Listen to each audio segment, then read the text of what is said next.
Best-of le trophée des équipes. Samedi 2 août, c'était l'heure du bilan, de la remise des récompenses, des discours, des congratulations, la fin d'une belle compétition aérienne de vol libre. Comme c'est souvent le cas, quand les conditions sont optimales, la remise des trophées sera avancée en début de matinée. Pour le classement des 5 manches validées, il suffit de se rapprocher du site des organisateurs. Cette compétition amorce de nouvelles idées pour le vol libre, avec les échanges de connaissances entre coéquipiers, une stratégie de groupe et de plaisir pur, qui semble bien aller avec l'ambiance de ces compétitions, apparemment très sereine et conviviale. Et cela malgré la grande technicité, la rigueur et le professionnalisme que demande ce sport à risque. Le bilan semble positif sur bien des points, dont quelques-uns vont être évoqués dans ce reportage vidéo. Pour l'engagement bénévole, j'ai pris quelques notes pour oublier personne. Pour l'engagement bénévole et puis pour la grande qualité des prestations qu'on a reçues toute la semaine, que ce soit au niveau de l'accueil, c'était franchement très convivial, il n'y a pas d'autre mot je crois, de la logistique et puis des prestations sportives. Que ça apporte et que vous partagez va dans le sens de construire un vol libre qui est vraiment ouvert à beaucoup de pilotes et qui va, je pense, marquer les choses pour attirer de nombreux pilotes dans le circuit de la compétition. On en a besoin et je vous remercie vraiment d'avoir été présents cette semaine et surtout je remercie Max et Michel. Donc au niveau moment, on a commencé à mettre en place la compétition. Notre objectif principal était de trouver un site qui permette un potentiel de vol assez large et varié, qui répondent au concept fondamental de la compétition, à savoir des manches essentiellement de vol de distance, avec effectivement les meilleurs vols et les meilleures durées qui soient valorisés pendant ces journées-là. On a cherché un site qui, dans la période juillet-août, permettait ce potentiel-là, et le choix assez rapidement s'est porté sur Saint-André, du fait déjà de l'infrastructure d'accueil et puis également de la région de tout le Verdon et le Haut-Verdon en particulier, qui offre une variété de vols possibles très importante, qui répondent et à toutes les conditions et également aux envies et aux besoins des pilotes de faire des vols un peu découvertes et de visiter par les airs la région. Alors moi personnellement, ça fait plusieurs années que je viens voler régulièrement à Saint-André et Aéroglisse nous a vraiment aidé à mettre en place, ils ont l'habitude d'organiser et d'accueillir des compétitions sur le site de Saint-André. D'ailleurs ça a été une aide, ça veut même presque une découverte pour nous qu'en fait ils avaient autant de moyens à disposition pour l'organisation de compétitions. Super semaine.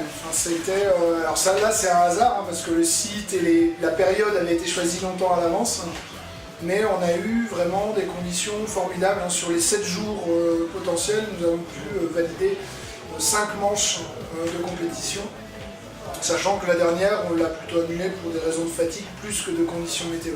Donc la semaine a été vraiment formidable en termes de conditions de vol. Et les pilotes ont pu faire des vols qui ont varié entre 70 à 160 km sur un seul vol de réaliser, toujours en revenant au point de départ ici à Saint-André. Les manches de parapente, c'est généralement un peu comme des régates. Sauf que là, la particularité de cette régate-là, c'est qu'on donne un point de départ et un point d'arrivée, ici à Saint-André, et que les pilotes après ont un terrain de jeu sur lequel ils vont eux-mêmes mettre leur point de virage. Lorsqu'ils vont faire demi-tour pour revenir, c'est eux qui choisissent à quel moment et à quel endroit. Et en fait, en fonction du niveau des pilotes, des conditions du jour, ils vont aller plus ou moins loin, avec toujours comme objectif de revenir au point de départ. Jusqu'à maintenant, la plupart des compétitions étaient plutôt sur des parcours définis, obligatoires, avec des points de contournement à passer. Et justement, l'enjeu et l'originalité de la compétition de la Best-of, c'est de ne faire, au contraire, que des manches libres. C'est-à-dire pas de parcours imposé, c'est un point de départ, un point d'arrivée, et après, au pilote, et au pluriel, donc à chaque équipe ou à chaque pilote individuel, de choisir le parcours. Donc ça, c'est quelque chose qui est déjà prévu au règlement, qui existe, et sur lequel on s'est appuyé en disant on ne fera que ce type de manche ici sur Saint-André pendant la semaine, qui n'est pas forcément instinctif, en tout cas en compétition parapente. Il y a eu des embryons de choses qui se sont mis en place et il y a des vraies équipes qui se sont constituées pendant la semaine. Et je pense que ce format-là, il serait bien que ça se développe de plus en plus. Sortir le parapente, la compétition parapente du domaine individuel, un peu égoïste du résultat personnel, à comment on peut voler en groupe et voler mieux ensemble de manière générale. Le début de l'été a été assez humide ici et nous ça a été plutôt un avantage sur notre compétition.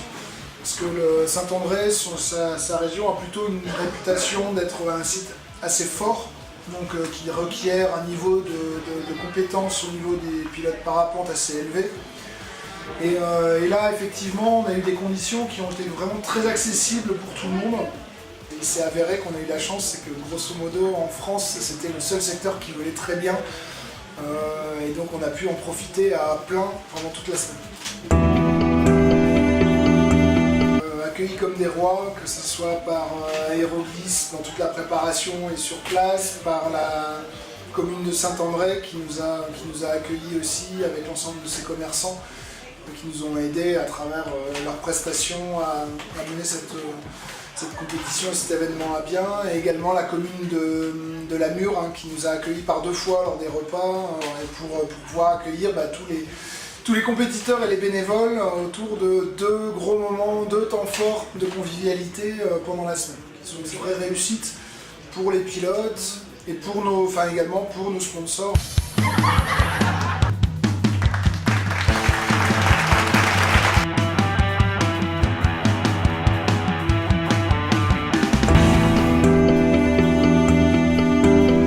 On va sur bestof2014.thermiquefrancilien.org. On a un site où on a toutes les photos qui sont en train d'être mises en ligne. On continuera à alimenter les retours, les informations, les vidéos, les images que les pilotes auront pu prendre également en vol.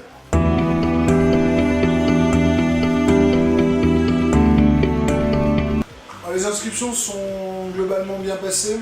On a eu beaucoup de questions au départ, au tout début, lorsqu'on a annoncé le concept sur qu'est-ce qu'un pilote pouvait attendre, est-ce qu'il pouvait s'inscrire en équipe, s'ils n'avaient pas d'autres pilotes avec qui se mettre en équipe, est-ce qu'on allait les aider. Donc je pense qu'on a mis le pied dans la porte sur le sujet. On a commencé à créer un embryon de concept de compétition plutôt par équipe. Je pense qu'un des retours que nous ferons à la fédération et en particulier à la commission de compétition, c'est de pouvoir faciliter ce type de démarche et peut-être de créer un circuit qui favoriserait plutôt les équipes que les résultats individuels. Le choix qu'on a eu a été globalement plutôt très bien accepté. On a pu, en particulier avec le comité départemental parisien qui a vraiment financé l'utilisation des éco-cups, donc des tasses réutilisables. Et les pilotes ont conservé leur matériel, on a consommé beaucoup moins de déchets, de gobelets, d'assiettes, etc. De bouteilles d'eau également, puisqu'on avait on a aussi des petites gourdes qu'on a fournies à chaque compétiteur. Donc on rentre un peu dans le début d'une prise de conscience que on s'inscrit dans un milieu naturel et qu'il faut le préserver en générant un peu moins de déchets à chaque fois qu'on organise une compétition.